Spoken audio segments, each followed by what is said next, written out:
Hi friends, welcome to my channel. So ఈరోజు నేను ఓడిబియ్యం యొక్క విశిష్టత గురించి చెప్పబోతున్నాను. మెయిన్గా ఈ ఓడిబియ్యం అనేది ఫస్ట్ ఆఫ్ ఆల్ మ్యారేజ్ అయిన తర్వాత మనం అత్తారింటికి వెళ్ళిన తర్వాత మన యొక్క అమ్మ వాళ్ళు నింపుతారు. మనకి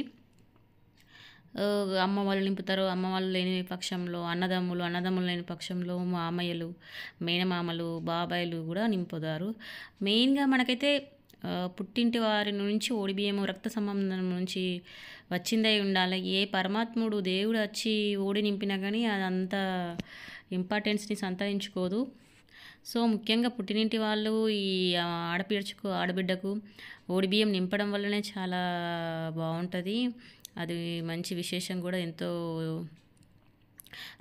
ఓడిబియ్యం నింపిన వాళ్ళకి నింపించుకున్న వాళ్ళకి చాలా మంచి కలుగుతుందని ఒక అభిప్రాయము పురాతన కాలం నుండి వస్తున్నది. సో దీని గురించి చాలామంది ఈ రోజుల్లో అయితే ఇలాంటి కార్యక్రమాలు తక్కువ చేస్తున్నారు. ఎందుకంటే ఆడపడుచు అన్నదమ్ముల మధ్యన అండ్ పుట్టింటికి వాళ్ళకి మధ్యన సమ్ విభేదాలు రావడం వలన ఇలాంటి కార్యక్రమాలు జరగడం లేదు.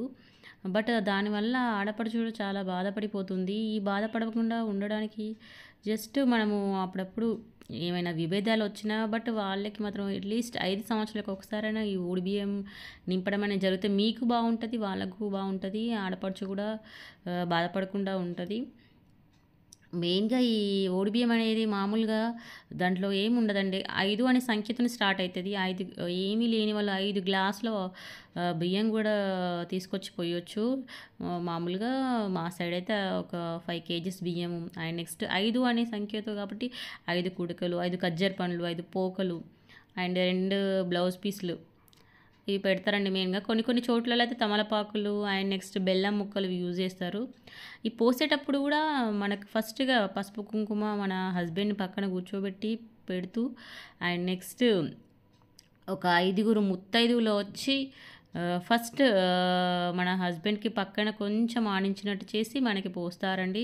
ఒక బ్లౌజ్ పీస్ ఇందులో చూపిస్తున్నట్టుగా అందులో పరిచేసి మామూలుగా కొద్దిగా 5 మెంబర్స్కి ఆ బియ్యం కూడా 5 మెంబర్స్కి సరిపడా వచ్చేటట్టుగా ఇలా పట్టుకొని పోస్తారండి. మామూలుగా ఇప్పుడు హస్బెండ్కి పోస్తున్నారు కానీ కొద్దిగా అందులో ఏం వేరే అదర్ ఐటమ్స్ సంథింగ్ కుడుక, ఖర్జూర పండు, బ్లౌజ్ ఏమి రాకుండా కొన్ని బియ్యం మాత్రమే అందులో వాంచేసి అందులో వేస్తారండి. నెక్స్ట్ ఈ ఓడిబియ్యం ఎలా కలుపుతారో మీకు చెప్పలేదు కదండి. మామూలుగా మనకి రైస్ ఉంటాయి కదండి, ఎవరు ఎలా పోస్తారో ఆ రైస్ని తీసుకొచ్చేసి అందులో పసుపు అండ్ ఆయిల్ కలిపేస్తారండి. ఆ కలిపేటప్పుడు 5 ముత్తైదువులు చేతులు పెట్టి కలిపేసి ఈ విధంగా చూస్తుంటే కొంతమంది 5 బ్లౌజ్ పీస్లు అండ్ 2 బ్లౌజ్ పీస్లని ఎనీవన్ మొత్తానికి 5 సంఖ్య ఉండేటట్టుగా ఎవ్రీథింగ్ ఉండేటట్టుగా చూసుకుంటారు. ఫస్ట్ ఓడిబియ్యం పోసేటప్పుడు పసుపు కుంకుమ పెట్టేస్తారు. అండ్ నెక్స్ట్ పోయడం అయిపోయిన తర్వాత కూడా మళ్ళీ ఒకసారి బొట్టు పెడతారండి ఎండింగ్లో. ఈ ఓడిబియ్యం ముఖ్యంగా అసలు ఎక్కడి నుండి స్టార్ట్ అయిందంటే పురాణంలో ఒక కథ ఉందండి. అప్పుడు పురాణాల్లో ఎక్కువగా రైతులే ఉండేవాళ్ళు. అప్పుడు బాగా పంటలు పండించడము అది ఇది చేసేవారు. పంటలు పండించినప్పుడు ఏదైనా ఇప్పుడు ఒక అక్క అండ్ 2 అన్నదమ్ములు ఉన్నా కానీ వాళ్ళ ముగ్గురికి సమానంగా పంచేటట్టు ఏది ఉన్నా కానీ వాళ్ళకి ముగ్గురికి సమానంగా ఇవ్వడం అలవాటు అయిపోయింది. సో మొత్తానికి వాళ్ళ సిస్టర్కి ఒక సర్టెన్ ఏజ్ వచ్చిన తర్వాత మ్యారేజ్ అయిన తర్వాత వాళ్ళ అత్తారింటికి వెళ్ళిపోతుంది కదా అండి. అప్పుడు జూన్లో పంట కోతకు వస్తుంది కదా అండి. పంట కోతకు వచ్చిన తర్వాత అప్పుడు ఇద్దామనేసరికి అక్క అత్తారింటికి వెళ్ళింది కదా. సో ఎప్పుడైనా మా ముగ్గురికి సమానంగా పంచుకోవడము, సమానంగా తినడం అనే అలవాటు. సో వరి ఇప్పుడు పండింది కదా, ఈ బియ్యం బస్తాలను తీసుకొని వెళ్ళి మన అత్తారింటి కాడ ఉన్న చెల్లికి అక్కకు ఇద్దామని వెళ్తారండి. వెళ్ళిన తర్వాత అక్కడ వాళ్ళు కొంచెం వెళ్ళేసరికి ఆ బియ్యం బస్తాలను వెళ్ళేసరికి ఒక విధంగా చూస్తారండి. మేము ఏం లేని వాళ్ళం అనుకున్నారా, మాకు ఇంటికి తీసుకొచ్చి ఇస్తున్నారు, ఈ విధంగా ఇవ్వడం కరెక్ట్ కాదని తిప్పి పంపించేస్తారు. సో వాళ్ళు ఏమీ అనకుండా అక్కడే పెట్టేసి వెళ్తారు. నెక్స్ట్ ఇయర్ కూడా అలానే వస్తారండి. అలా వచ్చిన తర్వాత కూడా అక్కడే పెట్టేసి వెళ్తారు. ఇంకా దానికన్నా ఎక్కువ అవమానించి పంపిస్తారు వాళ్ళ అన్నదమ్ములను. పంపేసిన తర్వాత ఇంకా మళ్ళీ రాము అని వాళ్ళ అక్కయ్యకి లేఖ రాస్తారండి. లేఖ రాసిన తర్వాత ఇంకా వాళ్ళకి ఇక పరమాత్ముడు చూసేసి వాళ్ళకు ఒక శాపంలాగా ప్రళయం వచ్చేటట్టు వాళ్ళ ఊరంతా కొట్టుకొని వాళ్ళకి కొంచెం కూడా తిండికి కూడు గుడ్డకి అవకాశం ఏమాత్రం లేకుండా మొత్తం ఏం లేకుండా ఆ ప్రళయం వల్ల తీసేసుకొని వెళ్తాడండి. వెళ్ళిన తర్వాత అప్పుడు వాళ్ళకి ఆ సిచ్యువేషన్ వచ్చినప్పుడు ఈ ఆడపడుచు ద్వారా పుట్టింటికి వెళ్ళి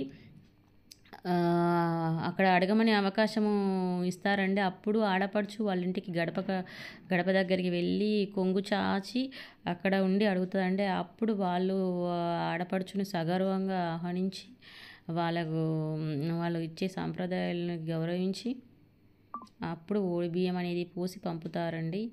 సో ఈ విధంగా అప్పటి నుండి ఓడిబియ్యం అనేది ఆనవాయితీ వచ్చిందండి. నెక్స్ట్ మాకు ముఖ్యంగా ఈ ఓడిబియ్యం అనేది పోసిన తర్వాత పుట్టినింటి వాళ్ళు పోసిన తర్వాత వాళ్ళని పిలిపించి ఒకరోజు మంచి రోజు చూసి వాళ్ళని పిలిచి మామూలుగా వెజిటబుల్స్తోని భోజనం పెడతారండి వాళ్ళకి. మామూలుగా ఓన్లీ పోసిన తర్వాతనే ఆ విధంగానే మనమే తినకుండా పుట్టింటి వారిని కూడా పిలుస్తారు. పిలిచిన తర్వాత వాళ్ళకి భోజనాలు పెట్టడం కూడా జరుగుతుంది. సో ఈ విధంగా 10 మందికి పెట్టడం వల్ల కూడా చాలా బాగుంటుందండి. మనకి కూడా బాగుంటుంది, వాళ్ళకి కూడా తినడం వల్ల వాళ్ళకి బాగుంటుంది. సో ఈ విధంగా పోసిన తర్వాత ఎండింగ్లో వాళ్ళ కొంగులో ఒక 5 పిరికిట్లు పోయమంటారండి. అమ్మ ఇప్పుడు ఎవరైతే పోస్తున్నారో ఆ అమ్మకి పోయమంటుందండి. 5 పిరికిట్లు పోసిన తర్వాత తీసుకొని వెళ్తుందండి. సో వాళ్ళు కూడా ఒకరోజు చూసేసుకొని ఆ బియ్యాన్ని వండుకొని తింటారండి. సో ఇది నేనైతే చెప్పాలనుకున్నది, నాకు తెలిసిన ఇన్ఫర్మేషన్. సో ఈ వీడియో కనుక మీకు నచ్చినట్లయితే please like, share and subscribe my channel.